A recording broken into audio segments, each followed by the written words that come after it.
ありがとうございました、先生。はい、お疲れ様でした。お疲れ様でした。石井東吾と宮平保がワインを飲んでる。実はこれブルーレイボックスクロスロードエボリューションのワンシーンなんです。他にもジムでのハードトレーニングや道場での指導風景、そして宮平先生の中国武術を堪能。おまけに合気道の白川隆二先生パートもたっぷり入った全6時間半。大満足のブルーレイボックスから今日はワイントークを少しだけお見せしますね。後にこうやって来ていただいて本当にありがとうございます。ちょっとこんな黒帯ワールド初じゃないですか。初です。このワインを囲んで、そうですね。はい、すみません。じゃあまず乾杯をさせていただいて、ありがとうございました、先生。はい、お疲れ様でした。お疲れ様でした。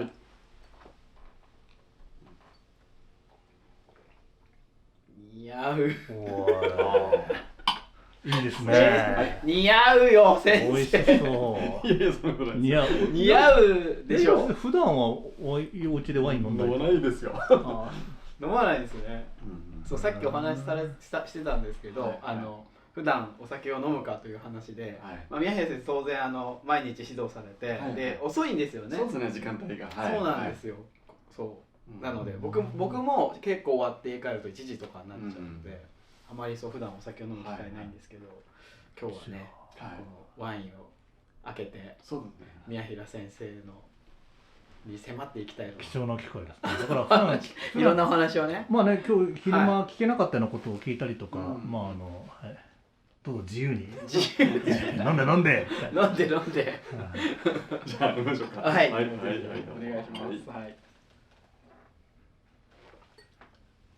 なんか先生の道場に去年お伺いさせていただいて、その夜間の稽古に参加させていただいたんですけど、始まりが結構遅いじゃないですか。10時でしたね。そう。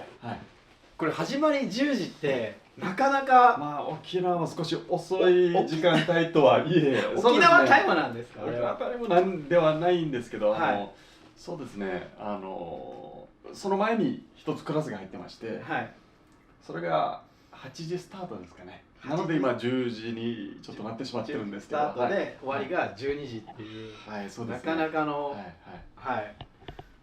でその後宮平先生とお話しさせていただいたから結局1時ぐらいに遅くなってしまったんですね。宮平先生普段も毎日こんなペースでされてるのかなって思ってちょっとびっくりしたんですよ、僕の中では。なるほど、はい。そうですね、稽古後たまにみんながこう話をするような雰囲気の時は一緒に話したりもしますね。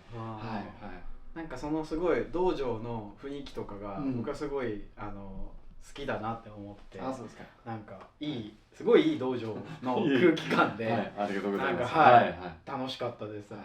あまりこう形式ばったものじゃなくて、練習終わって今日の雰囲気では何か話したいと、練習内容をやっていたもので、こうもうちょっとお互い話したいなとなってる時は自然に話すというような感じで、特に決まりはないですね。いいですよね。なんかそれも日によっては練習終わってパッとみんな帰ったりもしますし、それはもうその時によりますね。宮平先生は最後までずっと残ってる場合もありますし、残ってない場合もあります。そうなんですね。今日の雰囲気見て門下生同士が話して、話すことでこういろいろヒントになるというか、そういう時はもうパッとこう察知して、いない方がいいと思いますので、その空気を読んで、やっぱりいるとなんか話しにくいことありますよね。先生いると話しにくいこともあるのかなということでなったりはしますね。でなんか今日も撮影終わった後にとか、休憩中とかに結構その宮平先生の生徒の方とかが僕の生徒とこう交流したりするのを見て、なんかすごいなんだろうな、そこに対すその武術に対する好奇心だったりっていうのがすごい旺盛な方が多いのかなという印象を受けて、なんかそうあちこちでこう稽古が始まるみたいな。そうですね。でそれをみんなで見ててこうなんか楽しくしてるっていうのがなんかすごいいいこの輪になってるんだなっていうのをものすごい宮平先生の道場のこの休憩中のちょっとしたこの一コマみたいなところでその道場の空気って感じることがあるので、なんかすごいそれが見れてよかったなっ思いました。ありがとうございます素敵な、はいはい、道場なんだな。基本的に競技試合のための稽古っていうのはないですよね、はい、うちも試合のためっていうのはないんですが、はい、自然にみんなこうなんていうんですかね、やっぱり自分の課題というか、はいぶつけ合ってうんやるもんですから、うんだから答えっていうのはないですよね。もう今日で練習全部やり終わったっていうのは絶対ありえないですよね。そうですよね。だから面白いですね。いわゆるコンペテーションね、はい、試合を目的としてないにもかかわらずずっとそう追求してますよね。それを僕もよく言われるんですけど、なんでなんだ目標がないというか目標がないっていうことはないんですけど、なんかその試合っていう具体的な明確なそのなんでゴールみたいなのがないのに、よくそんな何十年も続けていけるよねっていうことは結構いろんな人になるほど言われませんかね。いやわかります。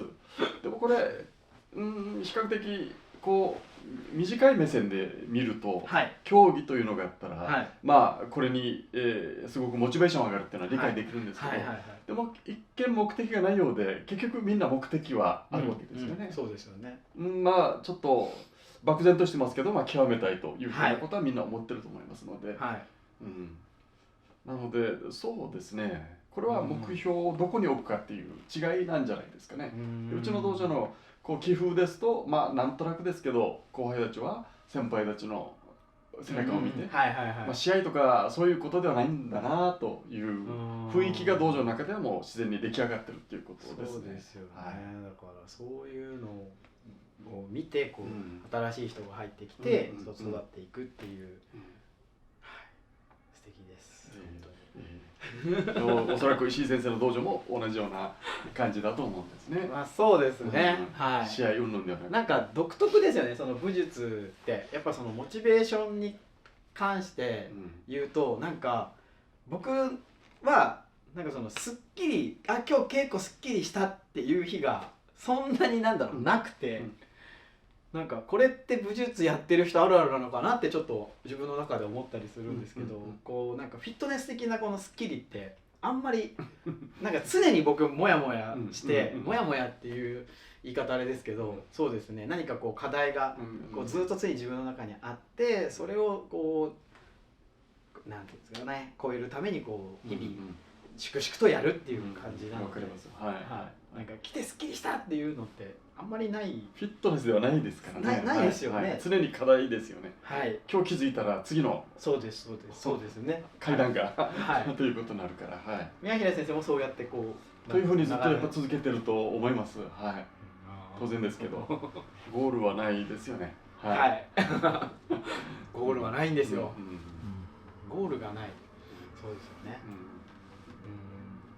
なんかそのゴールを求めてしまうことと、そのゴールを求めないでやっていく、まあそれぞれその武術に対するゴールって人それぞれそれ違うと思うんですけど、まあいろんなその何ですか、その人それぞれの価値観の中で武術を楽しんでもらえたら僕はいいなってすごい思うんですね。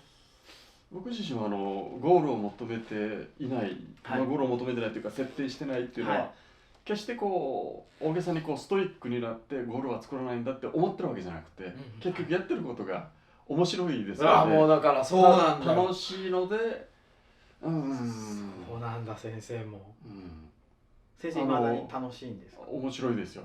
はい。なのでゴールを決してストイックな感覚ではないですね。いやストイックですけどね。面白いからやってるだけですね。結果がストイックっていう。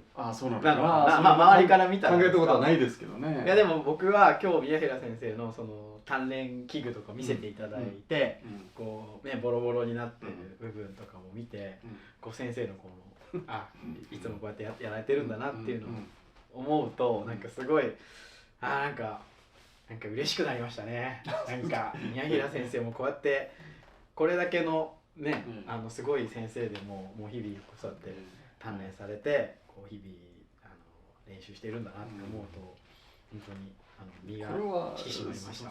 誰のためだろう、自分のためですけどね。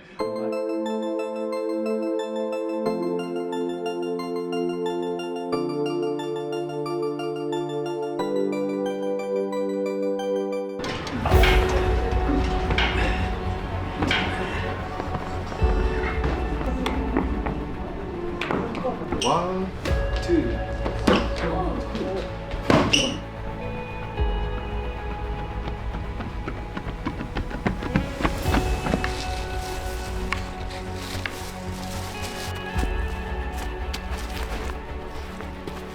いつもいろいろ拝見してます。お願いします。はい、お願いします。おお。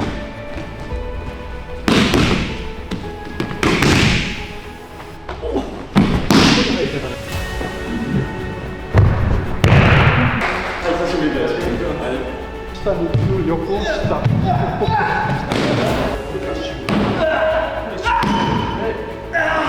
それぞれの道があまりにも歩み方が違うかなっていうのを改めて感じたら、必要なのか必要じゃないかは僕が出したい答えなので、だから今それをに全力で向き合ってるっていう感じです。はい。